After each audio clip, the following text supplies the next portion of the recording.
Welcome and thank you for tuning into Real Talk, Real Deals, Stories and Tips from the Real World of Sales, a podcast where we are talking about how to be successful in the world of sales. This is episode number 4, and we're your hosts, Jeremy Ulmer and Andrea Grodnitzky. Yeah. Hey, Jeremy. Thanks. I know we're both excited to speak with our guest today about the topic of sales negotiations. And speaking of guests, she is none other than Mim Abbey, one of our exceptional Richardson consultants who brings over 20 years experience working with Fortune 500 companies in, a variety of industries to devise learning and organizational development solutions. Mim works with clients like Fidelity, Sanofi, Microsoft, Cisco, and is an expert in the area of sales negotiations. Please welcome Mim Abbey to the show. Mim, thanks for joining us today. Excited to dive in. Thank you, Jeremy. Thank you, Andrea, and for having me. I'm excited too. So, as a way of getting started, can you share how you first got into learning and development and then later into sales training? Sure. I graduated from school. I was an arts and humanities person, graduated with an English degree, and didn't really know what I wanted to do with that. And shortly after graduating, a friend introduced me to the world of ESL. I was back in California after having finished school in California where I grew up. And at that point, there was a great need and there was a lot of funding in California at that time for teaching folks who did not have English as their first language. I really fell in love with that. So I did some postgraduate work. I became certified in the state, and I wound up in an interview in a company in the computer industry. I thought I was interviewing for a part-time job teaching ESL to production line employees, and they thought they were interviewing for a full-time role in the corporate training or the learning and development department. And I was literally, it's just almost a comedy of errors. I was literally in the right place at the right time. There was a whole line of people competing for that job. And it was a match made in heaven. I had a great career there at getting to do things like I actually said to my boss, I think in my, I don't know, first month, like I get paid to do this, to learn and help people learn. I ran, which I love doing. I ran an internal university for all the employees globally. I led programs, ultimately led programs in coaching teams and in problem solving and working with leaders and working with managers and leading programs for them and coaching them. And ultimately I went external. So after my years in the computer industry, I wanted to go external. I broadened out and wanted to work with different companies. And I learned really fast that, oh, I'm going to need to sell my consulting services now that I'm armed with all this skill and all this ability to help internal leaders and help internal teams to be more effective and help the company be more effective from an internal perspective. Gosh, I needed to sell my skills. So I learned on the ground and I learned fast. And what I learned was it's such an empowering set of skills if you believe in something, if you believe in a product or in a service that you represent, the power to be able to help others with it, like the power to sell, it really is exciting. And I'm going to say, like, again, if you believe it, it is noble. And so I broadened my expertise into sales training and have never looked back. Mim, you must have had some good intrinsic selling skills if you were able to land a job you didn't even know you were interviewing for. That's incredible. Thank you, Andrea. Well, it's Where it came interesting. from. Yeah. Well, you've had this career trajectory and now, you're an expert in the space of sales performance improvement. I'd love to know, as you thought about your career over the years and now what you're doing today, what inspires you the most about the work that you're doing now? Well, you're right. It's like a through when you look back on your career, you look back on your life, there are through lines. The fact that I said in that first month at work, like I get to learn and then I get to help other people learn. I guess that's been, my parents told me that they'd hear me talking in my room as a kid and they'd go and they'd peek in, they'd like open the door a crack and they'd peek in and I have all my dolls lined up and all my, stuffed animals lined up, and I'd be teaching them. So it's like, I love to learn and I love to teach. And what keeps me inspired really is the clients. I mean, it's my ongoing learning and then having those experiences, but working with people who are motivated to go further, working with people who want to build something, who want to create something, who want to, I really do. I really do believe that sales is this lofty mission. They want to help other people and other companies to grow through whatever they're selling, their products, their services. So this working with people who are inspired and inspiring, and I get to work with a lot of people like that. So it's actually it's fun, and it keeps me invigorated, and I learn a lot from our clients. Nice. Thinking about those clients, actually, all this work that you're doing with them in the area of selling, we know selling has changed quite a bit over the last few years, but I'm curious what you see about the world of negotiating specifically and whether or not you've seen some changes there. Sure, sure. The world has changed, and selling and certainly negotiating have changed with it. And yeah, a few of the changes that I'm seeing is there are in the past, there might have been you go in and you have one negotiation or you have a series of negotiation with that person or with that party. And one of the things I'm seeing more and more is these multiple sets of negotiations with different parties. So for example, you're working with the you're working with the business buyer and they're liking what they're hearing. You're in the sales phase. And once you move into the negotiations phase, you're negotiating with them. And then you think you're done with the negotiation and they say, well, this sounds really good. Now, the next step is to introduce you to procurement. And then you're on to the next phase, and procurement wants to negotiate with you as well. Whereas you didn't anticipate that, and you gave away you went to your bottom line with the business buyer. So that a real challenge there is realizing, gosh, I have to know that bigger. What's the larger negotiation landscape here? So having those multiple negotiations is certainly something we're seeing more and more. And as you might imagine, thinking about another one that just comes to mind is this is the world where there's a lot less talking. There's a lot less, just being face to face, or certainly being face to face, or face to face this way in a little box, or even by phone. There's a lot of email and there's a lot of text. Like people, I have clients coming to me and saying, "Is it okay?" They want me to negotiate by text. Can I do that? So it's tough because you're in this situation where you want this business, and your client or your customer is sending you these emails and saying, can you do this? And this is what we're going to need, like in terms of the negotiation. So people are being pushed around and being pushed to negotiate in situations that are not advantageous. Because I'll say right now, not an advantageous negotiating situation. Are you finding that gives the buyer an advantage there and makes it more difficult for the seller when it goes offline, when it goes onto a text or email format? Yeah, yeah, Jeremy, everything just thank you for that. It's everything gets more tense. You miss the nuances. You miss the opportunity to set the larger context. You miss the opportunity to uh, actually go through the negotiation process. Because typically when they're wanting to negotiate, say over text, I just can't help but laugh at that one.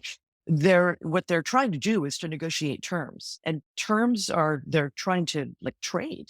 And that is something that actually comes later in a negotiation. So when we allow ourselves to be pushed into negotiating through email or whatever, the WhatsApp, whatever it is that they're pushing you to, it is going to be so much harder for you to get a positive outcome. Are you seeing that the generational shift of who are the actual buyers these days, is that driving it, or what do you see as driving that change there, the shift? It's absolutely. I mean, isn't it? It's what you just said. It's the generations, and it's just the tools. I mean, we all were forced, a couple of years ago or so, the world was forced into quickly adopting this new set of skills. And so it's partially generational, but it's partially we all have, and they are amazing tools. So fantastic to have them. It's simply, there are certain tools that are better for different situations. So, can you tell me a little bit more about some of the traps that you find sellers fall into when negotiating? Yeah. Yeah. The traps would be, I mean, three that come right to mind is insufficient preparation. People talk about, and this deals with sales as well, and sellers are typically raising their hands to say, preparation is so important, and I need to do more preparation. And that applies to the negotiations phase as well. So one of the not prepping enough traps would be, didn't plan firm opening terms and bottom line. I mean, we've got one client and they are, everybody would know their name. So I won't mention their name because I'm going to tell you the story, but this is one of the big players in the financial industry. And the seller shared with me that they historically in the company don't have a bottom line. Like their management just kind of says, go in there and create a great deal, but get the deal no matter what. And it's great to get deals, but if you're consistently closing deals by giving it away, ultimately that's a fast track to going out of business. So, and we've seen a lot of that, haven't we, in the last several years? Companies that we all thought they'll be around forever, and then all of a sudden you see them filing Chapter 11. So getting your opening terms, and if you need to, going to your management and saying, I really need a bottom here. I need to know what that bottom line is. And another one in terms of the preparation is, and this could be dealing with your management as well, is getting the authority to negotiate. People will show up in a negotiation, they'll get pushed around, and they'll say to the customer, I don't know, like I don't have the authority to do that, but let me go back inside and internally and check with my boss or my boss's boss or whoever. And in that way, they just gave up their authority. And from here on out, that customer is not going to respect them and they're not going to want to negotiate with them. And, uh, and so they're going to be pushed around in the future, and they're going to just continue to be pushed. I'd say with that one. How do how do you coach sellers to not give up that authority? How do you prepare them so that they don't fall into that trap? You know, it's a, it's partially to do with confidence. It's partially to do with, I'm going to say, identity. Like I've got a lot of sellers that I work with who came in to the role as account managers. They came in as, if you want to use the metaphor of the hunter versus the farmer, they came into the company as, or they grew into a role as a farmer, and they really like it. They're the one that establishing that relationship, and I'm the good guy here. I'm the nice person here. And so they feel like that's who they are, and they've got that reputation. And so, but now their role has evolved, and they're in this situation where they've got to be the one who is demonstrating that authority. So it's really it's tough if they have not, and most people don't do this, if they have not updated their identity of who they are role wise, they're going to get into trouble here, and they're going to just capitulate. Like if they haven't done that mental prep and they go into this negotiation with their old identity, they're going to get pushed around and they're going to capitulate. They're going to say, yeah, let me go and check with the bad cop because I'm the good cop.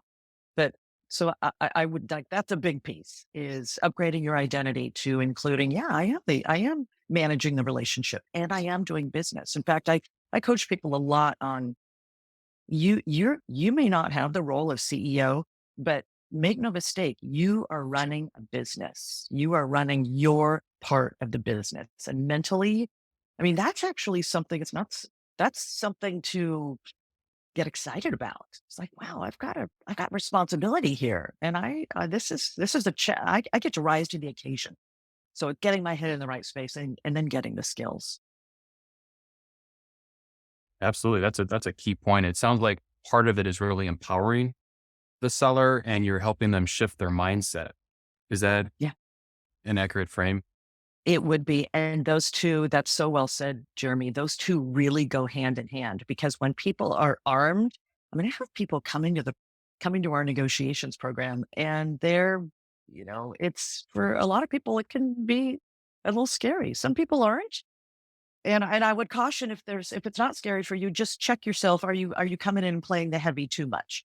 Because we do have to maintain a relationship. But if a lot of people do come in and it's like, I know that this is a tense moment being in a negotiation. This is not the regular day where you roll out of bed and just eating your cereal, and it's a heightened level of energy and skill that you need to bring to it. So I find people, after a couple of days, now that they're armed with the skills, their mental and emotional readiness goes way up.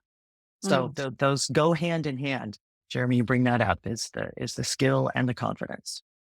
I wonder if we could talk maybe a little bit more about the skills then, Miriam, because, Yeah. they're so critically important. I've heard you talk about, you're selling skills and you show up one way and you're building a relationship and you're smiling and you're warm. And then how you have to use those same skills, but turn them a little bit. So I would love to hear you chat more about, maybe some of the skills that are important at being a successful negotiator. Well, absolutely. One of the big ones, camping right onto what you were just saying, Andrea, is knowing when to ask and when to tell. Mm. That's a new skill from it's an upgraded skill from where you were in the sales phase. In the sales phase, we it's so important to be asking, exploring, learning more. You're in your discovery phase. And so that, and you got to work on your skills at doing that. You're asking those open-ended questions, you're really acknowledging what you're hearing, etc. Now, the tricky thing about an actual negotiation is, one mistake people will make is uh, mistaking or using the same definition. They believe that trading and negotiating are the same thing, but Mm. trading is something that actually happens later in a negotiation. It's part of it's trading is a process, and it's part, or bargaining, if you use that term. But it's a process that's later in the negotiation process. But earlier in the negotiation, I've been trading too, but especially earlier in the negotiation process, there should be questioning. There should be exploration. It's just that you want to be using that at the right time and in the right way. So, for example, if you're if you want to know more about one of their terms and one of the things that they have said, like, we need this price, we need this on volume, we need this in terms of a service level agreement. So they're demanding that. You gotta explore it. So you got to ask some of those exploratory questions. But then, if you're in the habit of asking those questions, it can be super easy when you get to the point of, like, you're positioning your terms or you're positioning a trade later on, and you say something like, if we could do this, would you be able to do that? Can you do this on price if we do this on volume? That shouldn't be a question there at all. That should be a statement. The question is, in that context, the question is going to weaken you. Mm. And when you're truly exploring earlier on, questioning that kind of question, open ended, that make it open ended is great. But when you're positioning, you got to position. You can't have those questions in there. So Mm. that's an example of a skill I would mention in terms of the best practice. And another one, and us, Andrea, you had a question about that one. No, I actually was going to ask you to either keep going on skills, or I'm also interested in having you unpack the process that you talked about a little bit. Like, what are the best practices in the process? Because you kind of started to tease that out. Mm, Trading happens later. I mm. mean, even if you walk us through it and tell us, some of the skills, would love to understand that a little bit more. Yeah, yeah. That's well, that reminds me of Jeremy's earlier question about traps, because it's really true. That's one of the biggest traps, is not understanding that it's a larger process. And when you don't understand it's a larger process, you jump too far, too fast. You rush the process, and that is the cardinal mistake. If you rush the process, they're going to rush you, and it's like a race to the bottom. It's a race to the finish, and the race to the finish becomes a race to the bottom. So it's a really distinct process where you've got to start by getting those terms on the table. Got to get price and terms on the table. You have to get all of and I'm going to say, the opening positions on the table at the top. And a huge error that people will make is in that start is either they don't get all the terms on the table at the start, and that means that they move forward into the negotiation and negotiating maybe like one item by itself.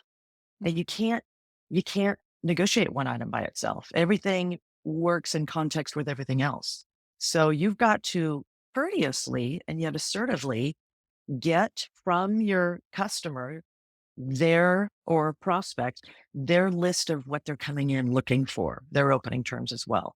And this is a huge one because especially if you're negotiating with procurement, they're gonna push you on that one, and they're not gonna give you all those terms, and therefore Yeah, they're you don't. trained, right? Right, Miriam. They're I mean, trained. procurement's trained to try to negotiate you piecemeal. And so you're saying Exactly. you got to get it all out on the table, even if they don't give it to you, keep pushing and sort You of got to get hold it. on You got to get there. it. Yeah. Don't move forward until you get until you've laid out.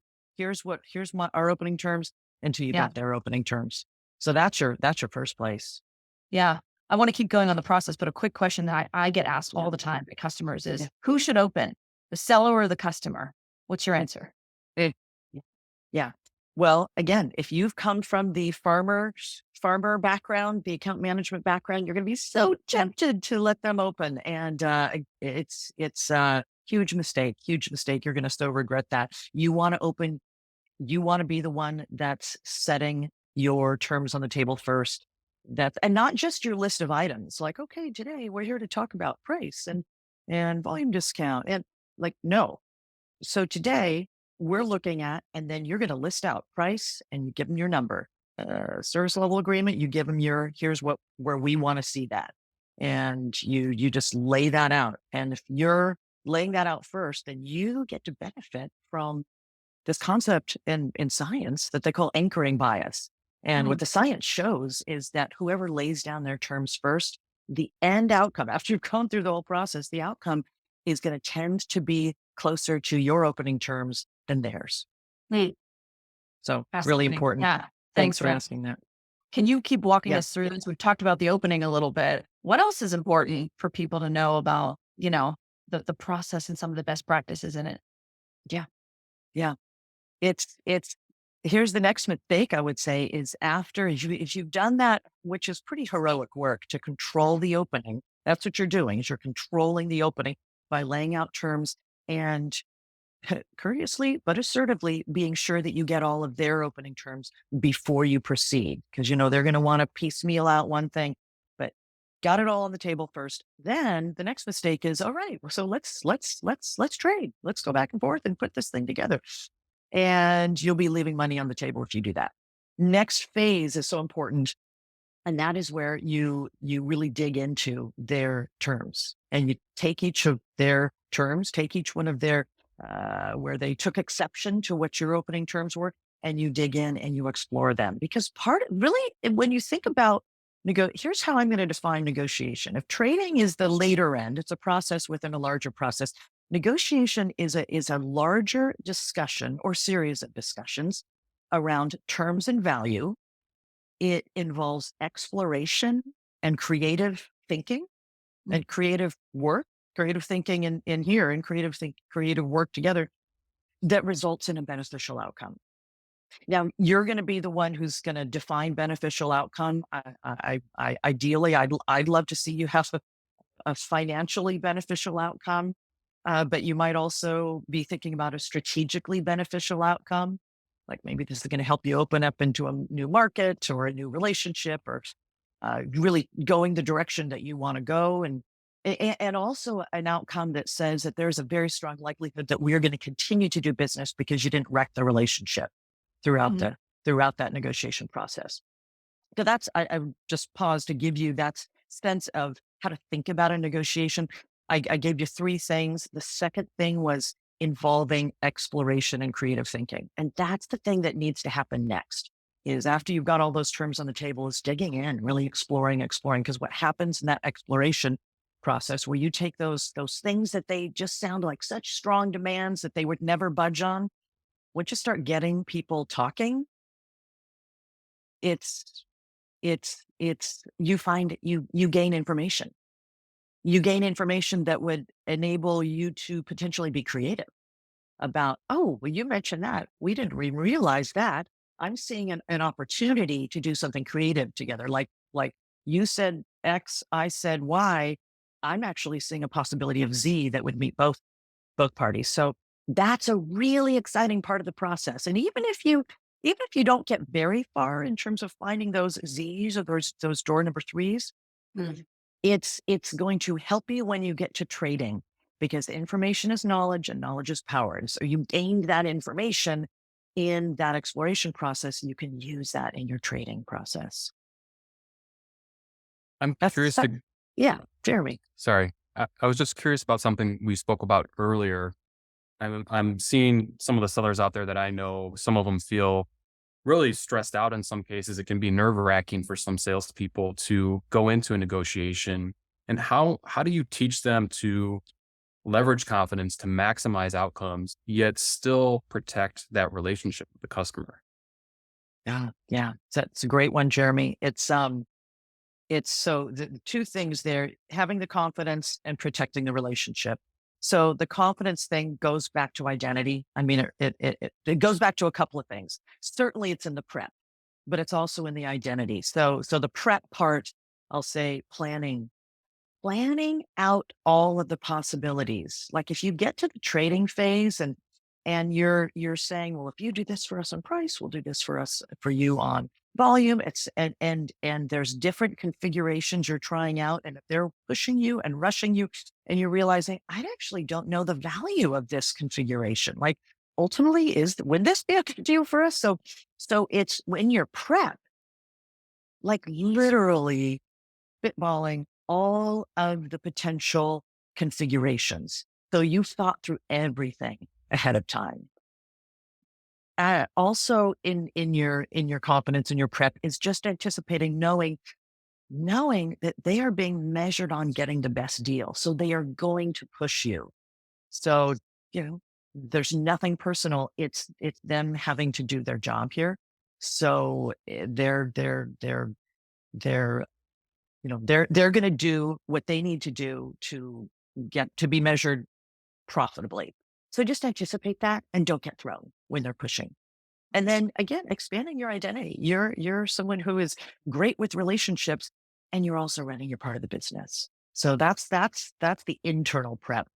Jeremy, I would say that you got to do ahead of time. You got to kind of start practicing. If you haven't updated your identity in the last year, then you're out of date, because we grow and evolve all of the time, and that's a huge part of increasing your success. Not just the skills you learn and the things you learn, but is the internal, the way you see yourself.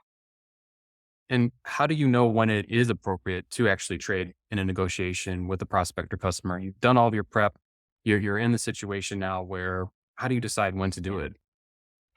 And I get that question all the time. And I would give myself a checklist. Number one, my checklist is, to what extent do I feel like, three things on my checklist. Number one, to what extent do I feel like I have fully explored each one of their terms? And I've really dug down and I've understood a deep layer of what's really driving that term. What do they really need? Not just what are they demanding? What do they really need? What's underneath it? Second question is, have I demonstrated how my configuration with my terms that I'm looking for actually brings them maximum value? I want to be sure that I have showed with this deal that I am bringing in, and then I want to see here, this is all of that. This is all the good stuff that you get from it. Value, value, value, value, value. You got to change the whole conversation from price and from what they're giving up to the value they're gaining. So if I am confident that I have done that, first, fully explored each of their terms. Second, really demonstrated my configuration drives value. And then I've done, and then number three, they are still pushing, then it's time to trade. Because, in the best world, if I've done number one and number two, and they say, wow, I really get it. I get the value. Done. Then that would be great. That'd be great. That'd be the deal. But likely they're probably still going to push. Then it's time for value. And then it's time for trading. That's such great advice, Mim, because I do think people get confused. You can sort of get a little bit lost in the process and not quite know. So Yeah. having those two things happen first in your checklist makes a lot of sense. Mm. We've actually covered a ton of ground here, Mim, and I'm wondering if maybe before we wrap our conversation today, think back over what we've covered. What would you say, just to net it out for our listeners? What are the top three things sellers can do to really generate better results when it comes to negotiating? Yeah. Yeah. Love to. We have covered a lot of ground, and I would pull it together by encouraging people, give you those three things. Number one, patience. Be patient. Don't rush the process. Don't let them rush you. Again, be courteous, be assertive. It's that perfect blend of both of those. And don't let yourself be pushed. Slow down. If you need to take a break, you take a break. Well, Second, oh yeah, oh, Jared. go ahead. Go ahead. Sorry. Yeah, second, I would say control. I'd say, yeah, control it from the start. Is you be the one to set the parameters. And God forbid they jump in there and they set their opening terms first. Perfectly fine. Just don't let it throw you, and then get back on track and you pick up the reins and you keep driving the process.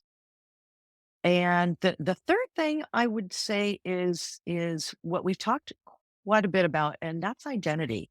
You're not just know who you are here. You're not there to make friends, but you are there to earn the right to come back and to quote keep friends. So we're not here to wreck relationships, but I'm here as a real business person, a person who owns my part of the business.